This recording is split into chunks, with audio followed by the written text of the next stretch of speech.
Di mana, Bang? Al-Baqarah 91. Bismillahirrahmanirrahim.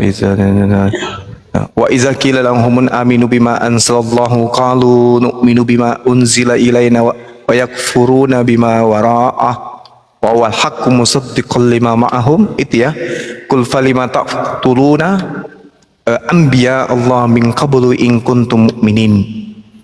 Dan apabila dikatakan kepada mereka berimanlah kepada apa yang diturunkan Allah berupa Al-Quran, mereka menjawab kami beriman kepada apa yang diturunkan kepada kami, dan mereka ingkar kepada apa yang setelahnya, padahal Al-Quran itu adalah yang hak, yang membenarkan apa yang ada pada mereka. Katakanlah wahai Nabi Muhammad, mengapa kamu dahulu membunuh nabi-nabi Allah jika kamu adalah orang-orang yang beriman? Jadi yang dimaksud di sini, Bang, bukan Nabi Isa, tetapi nabi-nabi yang datang kepada mereka kemudian memang itu banyak yang mereka bunuh. Bahkan itu di dalam Alkitab saudara sendiri dikatakan bahwa mereka ini adalah keturunan dari nabi-nabi, keturunan dari orang-orang yang gemar membunuh nabi-nabi. Contoh misalnya dalam Yehezkiel ya, di situ diterangkan kemudian Yehezkiel 16 nomor 2 sampai nomor 3. Kalau saya tidak salah ingat dikatakan bahwa hai manusia, beritahukanlah kepada Yerusalem tentang perbuatan-perbuatan mereka yang keji. Jadi itu seruan daripada Elohim. Katakanlah demikian sebagai firman Tuhan kepada mereka. Beginilah firman Tuhan Elohim kepada Yerusalem. Asalmu dan kelahiranmu ialah dari tanah Kanaan. Ayahmu ialah orang Amori dan ibumu adalah orang Heti. Berlanjut data-data itu kemudian mereka dikatakan sebagai pembunuh para nabi. Perbuatan-perbuatan keji Yehezkiel inilah kemudian yang dikatakan sebagai ajaran yang gemar membunuh nabi-nabi terdahulu.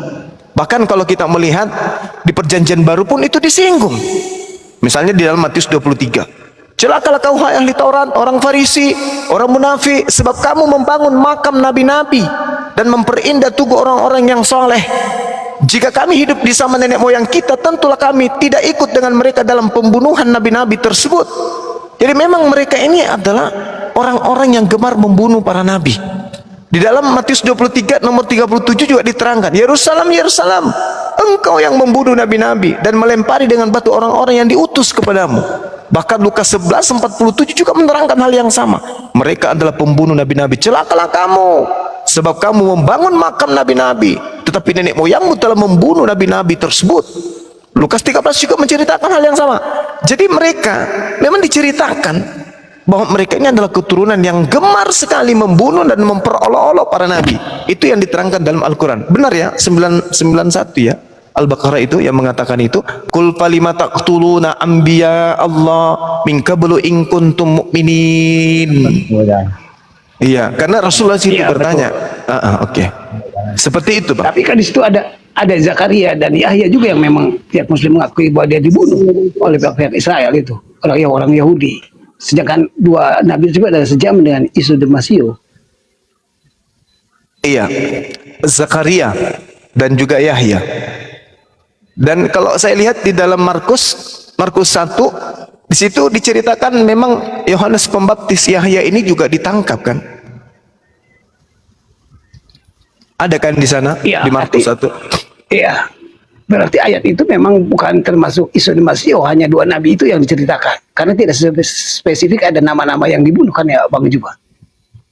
Kalau kita berbicara mengenai ayat ini menceritakan tentang kedurhakaan orang-orang Yahudi. Karena kenapa? Allah memperingatkan kepada Nabi Muhammad bahwa orang-orang Yahudi itu memang gemar melakukan pembunuhan terhadap nabi-nabi. Nabi Musa pun ya itu kemudian nyaris. Makanya dikatakan di dalam Al-Quran bahwa pembunuhan terhadap nabi-nabi itu adalah memang sudah satu paket dengan mereka, memperolok-olok dan seterusnya. Nah, sedangkan nabi yang dimaksud di dalam ayat ini itu tidak dijelaskan bahwa nabi yang dimaksud ini nabi ini dan seterusnya, nggak ada disebutkan. Di tafsirannya pun itu tidak diterangkan siapa nabi yang dibunuh. Ini Gitu. Gurunda, ayat ayat Al-Baqarah itu dikonfirmasi oleh 1 Tesalonika 2 nomor 15. Oh ya, coba dibacakan Iya. deh. Bahkan orang-orang Yahudi itu telah membunuh Tuhan Yesus dan para nabi katanya, dan telah menganiaya kami. Itu dibilang. Jadi memang apa ya? Memang aksioma atau kenyataan yang sudah disepakati oleh Kristen dan Islam kalau Yahudi itu pembunuh para nabi. Cuman belum tahu siapa aja nabinya. Tapi di Al-Bidayah wa Nihayah ada kayaknya. Lanjut Gurunda. Iya. Yang dibunuh, tapi kalau Tuhan yang dibunuh kan bisa nggak?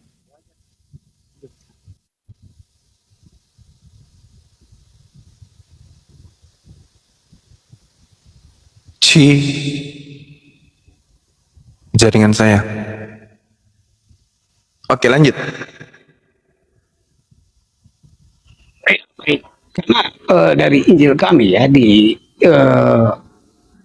yang memang dianggap apokrifa oleh Kristen, sesuai dengan apa yang ada di Injil Barnabas maupun Injil Thomas, bahwa Isa dan Masih itu ada diselamatkan, Bang Juma. Yang saya tahu bahwa kesepahaman ini ada di Anisa, di situ diserupakan. Perbedaan hanya satu masalah diksi, tapi kontradiktif dengan ayat yang 9 Al-Baqarah 91 itu. Makanya saya keterangan, karena ayat 91 itu kan perlu penafsiran yang jelas, karena ambigu tidak secara spesifik menyebutkan nabi-nabi yang dibunuh oleh orang-orang Israel atau orang Yahudi begitu. Iya.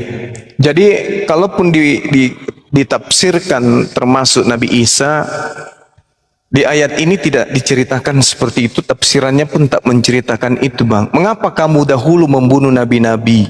Ya, nabi-nabi dimaksud di sini ya nabi-nabi yang memang dibunuh oleh Bani Israel, yang mana nabi-nabi itu tidak diceritakan sepenuhnya di dalam Al-Quran. Karena Al-Quran mengatakan, Allah mengatakan kepada baginda Rasulullah Muhammad SAW, telah berlalu beberapa nabi setelahmu, sebagian kami ceritakan kepadamu dan sebagian tidak diceritakan. Itu kata Al-Quran. Seperti itu, Bang. Ya betul, karena kalau saya merujuk kepada Mazmur di mana dikatakan bahwa Yesus Isa Masih itu adalah pasti diselamatkan, tidak mungkin dicelakakan, apalagi mati terkutuk. Jadi artinya keselarasan untuk kesejarahan dan kesepahaman antara Nasrani dan Muslim untuk penyaliban ini itu tidak ada, karena cerita Nasrani itu stop waktu beliau itu diangkat ke langit kedua.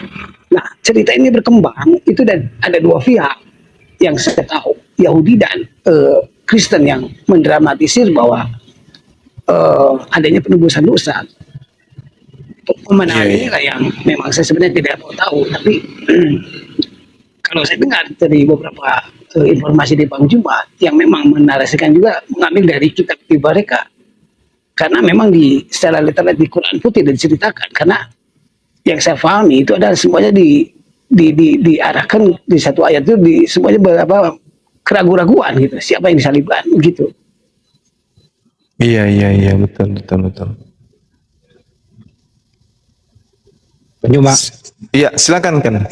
Lanjut. Aku Esau ini Nasrani apa Bang Esau? Nasrani beliau katanya. Oh, Nasrani. Siap.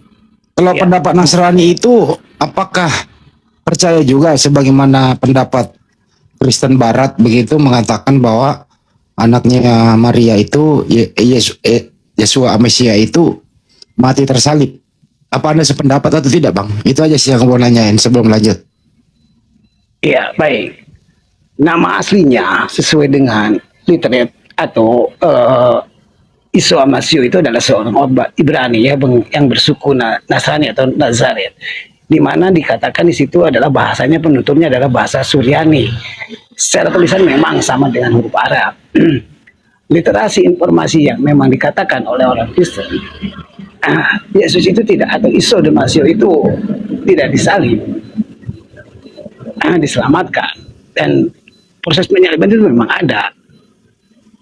Gitu sih kalau pandangan dari kami dari seorang Nasrani. Oke, jadi Anda sependapat yang ada di Al-Quran dong kalau begitu ya?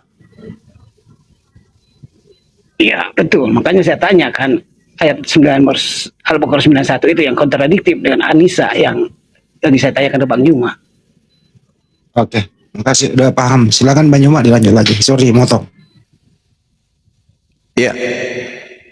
Jadi kalau saudara kita ini kemudian menggunakan Injil apokripa, kan itu memang tidak diceritakan sebagai Injil palsu, tapi Injil yang disembunyikan, kan gitu ya. Artinya ya sah-sah saja Anda menggunakan data-data itu karena kedudukannya sama dengan data-data yang lain. Bahkan kurasa lebih absah. Kenapa? Karena di dalam pengajaran Lukas, Kisah Para Rasul, ya Lukas lah, di dalam Kisah Para Rasul 8 diceritakan di situ bahwa salah satunya Yesus mengajarkan kemudian kepada Filipus tentang Injil Allah di dalam Markus 1. Markus 1 di apa? Yohanes 1. Yohanes 1 nomor 38 kalau nggak keliru saya. Di situ kemudian dikatakan Yesus itu memanggil Filipus. Filipus ini dipanggil oleh Yesus untuk memberitakan Injil Allah kepada orang-orang yang ada di tengah-tengah Bani Israel pada masa itu. Ya, 43 di dalam Yohanes 1 nomor 43. Di situ Yesus memanggil Filipus, Filipus ikutlah denganku. Nah, mereka ini kemana? Setelah dipanggil Filipusnya, mereka kemudian pergi ke Galilea memberitakan Injil kerajaan Allah, Injil Allah di situ. Nah, lalu kemudian di dalam Kisah Para Rasul 8 diceritakan bahwa Filipus memberitakan Injil Yesus. Nah, dari pemberitaan ini harusnya orang yang kritis mencari Injil Filipus, karena Injil Filipus inilah yang kemudian punya legalitas dari Yesus itu sendiri. Karena dia yang memanggil Filipus bersama mengajarkan Injil Allah dan Injil Yesus. Saya kira begitu, Bang.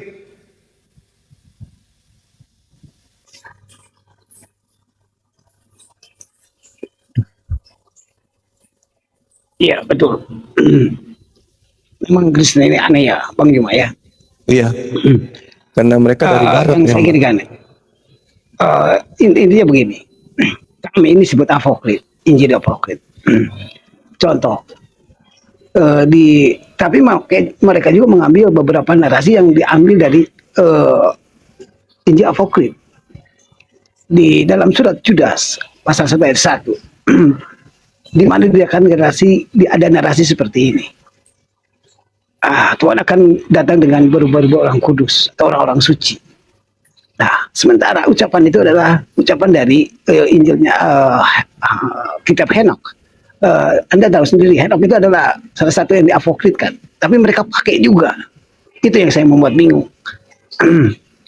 Apalagi dengan dikanonisasi dengan serta surat Paulus yang memang bagi saya sangatlah aneh.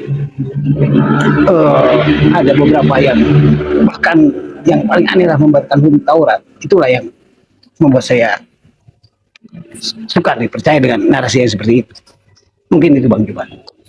Iya, benar. Saya sepakat dengan Anda. Dan apa tolak ukurnya bahwa Injil apokripa ini kemudian salah, yang di kanon yang benar? Ya, siapa yang punya wewenang kemudian untuk menentukan yang benar yang salah? Apa kapasitas beliau? Kan gitu ya. Apa kapasitas beliau mengatakan Injil ini yang benar, Injil ini yang salah? Kan tidak ada. Dan yang menjadi tolak ukur mengatakan benar salahnya itu apa? Karena kalau kita melihat kitab kanonik ini, ya justru bukan tulisan orang-orang yang hidup bersama dengan Yesus. Mereka tidak memiliki legalitas. Berbeda dengan Filipus, berbeda dengan Barnabas, berbeda dengan Thomas, dan seterusnya. Nah, ini Markus, Yohanes, siapa lagi? Kitab Matius, Yohanes, kitab Lukas, dan kitab Markus ini tidak pernah diceritakan mereka ketemu Yesus, tidak pernah. Iya betul. Yang saya tahu Lukas itu adalah santo. Matius juga santo ya, yang memang secara dahulu itu mempunyai beberapa murid yang merangkum sebagai rupa di dalam konsili itu dengan satu-satu dahulu atau pendeta-pendeta zaman dulu yang Mungkin Bang Iwa tahu lah artinya konsili ya, saya juga tidak paham bisa menyelarakan ke sana. Bahkan kami dibidarkan, nah, itu jadi masalah. Yang penting keselarasan dalam pengimanan di dalam Injil ini ternyata kami diakui oleh pihak Muslim. Nah, begitu mungkin yang saya bisa utarakan. Iya, iya, iya, betul. Begitu juga Paulus mengatakan begitu heran kamu berpaling kepada Injil-Injil lain daripada yang Paulus beritakan. Jadi memang pada masa Paulus banyak Injil yang kemudian bertebaran pada masa itu. Ini ada guru kita nih, Kanda Haji Rahman. Disambut dulu ya dokter. Assalamualaikum dok. Dokter Rahman. Beliau menjauh mungkin. Assalamualaikum dok. Ya nggak apa-apa, dia monitor dulu. Sebelum lanjut lagi, Bang Esau, kalau begitu Anda kitabnya apa ya? Boleh nggak tahu kitab Anda yang Anda pegang apakah sama dengan mereka? Tidak, apokripa kayaknya beliau ini. Coba, Bang Esau silakan Bang, lanjut lagi sama Bang Juma. Ya, monggo Bang. Ya betul. Pengimanan kami itu beda dengan Kristen ya. Memang satu buku gitu. Tidak, kalau kami banyak. Karena ada 12 yang memang mencatat pewahyuan. Kita kan belum tahu ya, Injil itu adalah oral sifat yang dicatat oleh murid-muridnya. Nah, inilah yang kami maksud. Sementara mereka itu bilang apokrit. Jadi mungkin istilah yang tenarnya apokrit. Tapi sebenarnya bukan apokrit. Justru original Injil ini yang sebenarnya Injil. Begitu. Komunitasnya banyak di Indonesia, Bang. Orang-orangnya maksud saya. Ya, baik, Bang Juma. Seperti tadi Bang Juma bilang bahwa terjadi eksodus besar-besaran Hawarion, murid-muridnya ke seluruh dunia. Yang saya tahu bukan di Papua, Bang Juma. Yang di Asia Timur yang terbanyak itu adalah antara Sulawesi dan Pulau Maluku, atau tepatnya di Ambon. Nah, seiring dengan kristenisasi, beberapa rabi kami itu lari ke Pulau Jawa. Di Pulau Jawa mungkin juga tahu lah beberapa yang top-top yang tahu di sini seperti Ahmad Dhani, Yakob, Marini. Ada satu lagi siapa yang saya pernah dengar itu Billy. Nah, memang ada yang masih mempertahankan dengan keyahudiannya, kami mempertahankan kenasraniannya. Tapi jujur aja komunitas Nasrani kecil kalau di Jawa Barat ini. Begitu. Iya, iya, iya, iya. Oke, Bang Handi, itu Kanda kita sudah monitor. Ya, Assalamualaikum dokter. Waalaikumsalam. nggak keluar suaranya dok. Ya, kayak tidak tersambung. Bagaimana caranya ya? Bisa Ya sambung? udah ini dok, udah dok, udah. Iya. Sisambun nih dok, sisambun nih. Disambung nih, tapi kalau pada saat saya tutup itu nggak nyambung. Saya harus buka di apa itu? Ini udah normal sekarang dok, udah normal. Oh, alhamdulillah. Ya. Jadi makasih banyak Bang Suma dan seluruh Ye. saudara-saudaraku. Alhamdulillah kalau ada pemahaman-pemahaman seperti ini, saya dengan Bang siapa ini tadi? Esau. Esau. Iya Esau, ini alhamdulillah begini, tinggal selangkah saudaraku, ini sudah kita saudara seiman. Artinya dengan pemahaman-pemahaman saudara seperti ini, ya iman hati Anda sudah terbuka sedikit, tinggal dibuka full. Saya kira gitu ya saudaraku. Ya, dok. Makasih dok. Kalau gitu saya masuk ke penekanan ya Bang Juma ya. Iya, Bang. Esau, kalau Anda Nasrani oke aja. Tapi kita kan paham ya, Yesua Amesia itu kan, kalau Anda mengikuti Yesua Amesia oke. Menurut dokter Bang Juma ya selangkah lagi. Kalau boleh penekanan gini loh Bang, nanti dibahas. Bagaimana kan kita paham Yesua Amesia itu mengajar itu kan dalam tempo yang singkat 3 tahun. 3 tahun setengah lah begitu. Kira-kira cukup memadai nggak sih kalau Anda ikut Yesua Amesia itu? Cukup memadai nggak sih bisa menuntun Anda dalam kehidupan sehari-hari, terutama abluminallahnya atau bagaimana beribadah kepada Sang Pencipta begitu? Silakan Bang Esau dulu, baru ke Bang Juma. Silakan Bang Esau. Ya. Karena kita menyembah satu Tuhan, yaitu Elohim. dan kita beribadah sesuai apa yang diajarkan oleh Isa dan Masih, ya kita lakukan secara sadar secara yang diajarkan begitu. Kedua, untuk masalah syariat, jujur, apa yang dikatakan Taurat itulah yang diakui. Karena yang saya pahami, Taurat dan Injil adalah penyempurna Taurat. Apa yang diselewengkan, bukan berarti Taurat itu salah, tidak. Ada beberapa yang diselewengkan, terutama dari informasi tentang syariat. Nah, hal-hal hubungan dengan beberapa pengimanan kami terhadap Muhammad itu memang di Injil itu ambigu, Bang Juma. Kenapa? Karena ini sifatnya nubuat, terutama di ulangan 18 yang memang ini jatuhnya ke siapa? Saya juga kurang paham. Apakah ke Yusuf bin Nun, apakah ke Ahmad, apakah ke Yesus atau Isa di Masih? Kalau Isa saya tidak yakin karena dia masih orang Israel begitu. Saja nih Bang, sebelum ke Banyu, apakah bagaimana cara ibadah Anda kah begitu ya? Apakah identik ke Yahudian atau Anda meniru-niru Islam atau Anda ambil tengah-tengahnya? Ada cara lain seperti apa Bang? Silakan Bang. Ya,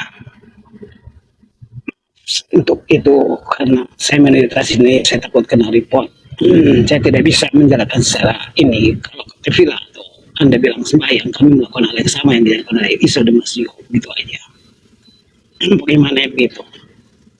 Kami berkuat 1 hari 5 kali pun sama. Begitu. Jumat kapan? Iya. Jadi kalau berbicara mengenai Al-Quranul Karim di dalam surah Al-Araf ayat 157, di situ Allah menerangkan kemudian alladzina yattabi'una rasulan nabiyyal ummi alladzi yajidunahu maktuban indahum fit Taurah wal Injil ya'muruhum bil ma'ruf wa yanhahum 'anil munkar wa yuhillu lahumut thayyiba wa yuharrimu 'alaihimul khaba'itha wa yada'u anhum israhum wal aghlal allati kanat 'alaihim falladzina amanu bihi wa 'azzaru wa nasaru wattaba'un nurah ladzi unzila ma'ah ulaika humul muflihun, yaitu orang yang mengikuti nabi atau rasul, nabi yang ummi yang tidak bisa membaca kitab-kitab sebelum Al-Quran, yang mereka dapati tertulis di dalam Torah dan Injil yang ada pada mereka, yang menyuruh mereka berbuat baik dan mencegah mereka untuk kemudian kepada hal-hal yang mungkar, dan yang menghalalkan segala yang baik bagi mereka dan mengharamkan segala yang buruk bagi mereka, dan yang membebaskan beban-beban dan belenggu-belenggu yang ada pada mereka. Adapun orang-orang yang beriman kepada Nabi Muhammad, memuliakan Nabi Muhammad, menolong ajaran Nabi Muhammad, dan mengikuti cahaya yang terang yang diturunkan kepadanya berupa Al-Quran, maka Allah mengatakan mereka itulah orang-orang yang beruntung. Jadi Nabi Muhammad SAW itu kemudian datang menyeru kepada ahli kitab, kepada orang-orang Yahudi dan Nasrani. Di dalam Al-Quran diterangkan kemudian, ya ahlal kitab qad ja'akum rasuluna yubayyinu lakum an katsiran mimma, kata Allah di situ jelas, ishaq ma qaumu ayyab yabsutu ilaikum aydiyahum wa kaffa aydiyahum ankum, dan seterusnya. Allah Subhanahu wa taala kemudian menjelaskan kepada Bani Israel, telah datang kepada mereka kemudian. Nah, ada satu ayat di mana Allah Subhanahu wa taala bercerita tentang Nasrani. Wa minal ladzina qalu inna nasara ahasna mitsaqahum wa nasu hazzan mimma zukkiru bih fa aghrayna bainahumul adawa wal ba'da'a ila yaumil qiyamah wa sawfa yunabbi'uhumullahu bima kanu yasna'un. Dan di antara orang-orang yang mengatakan kami ini adalah orang Nasrani, kami mengambil perjanjian mereka, kami telah mengambil perjanjian itu kepada mereka, tetapi mereka kemudian melupakan sebagian pesan yang telah diperingatkan kepada mereka, maka kami timbulkan permusuhan dan kebencian di antara mereka hingga hari kiamat, dan kelak akan memberikan kepada mereka apa yang telah mereka kerjakan. Jadi Al-Quran ini menjelaskan bahwa di internal orang-orang yang mengaku Nasrani, pengikut Nabi Isa atau orang-orang yang menyebut dirinya Kristen, itu akan ada permusuhan. Permusuhan dalam hal ini bukan permusuhan dalam arti kata mereka perang, tapi permusuhan di sini tidak adanya kesepakatan terhadap konsep. Ini yang kita lihat bagaimana orang-orang yang mengaku Nasrani dan orang-orang yang mengaku Kristen itu sendiri tidak adanya kesepahaman terhadap satu akidah. Nah, inilah yang terjadi, sahabat-sahabat. Kalau kita tanya kepada saudara kita Esau, apakah sepakat dengan Kristen? Pasti mengatakan tidak. Inilah kebenaran Al-Quran. Maka Allah kemudian mengatakan, ya ahlal kitabi qad ja'akum rasuluna yubayyinu lakum katsiran mimma kuntum tukhfuna minal kitab wa ya'funa an katsir. Qad ja'akum minallahu nurun wa kitabun mubin. Wahai ahli kitab, sungguh rasul kami telah datang kepadamu menjelaskan kepadamu banyak hal dari isi kitab yang kalian sembunyikan, dan banyak pula yang dibiarkannya. Sungguh telah datang kepadamu cahaya dari Allah dan kitab yang menjelaskan, yaitu Al-Quranul Karim. Yahdi bihillah man ittaba'a ridwana subulan salam wa yukhrijuhum minaz zulumati ilan nur biizni wa yahdihim ila siratim mustaqim. Dengan kitab Al-Quran itulah Allah memberikan petunjuk kepada orang-orang yang mengikuti keridaannya kepada jalan keselamatan. Dan dengan Al-Quran itu pula Allah mengeluarkan orang itu dari gelap gulita kepada cahaya dengan izinnya dan menunjukkan kepada jalan yang lurus.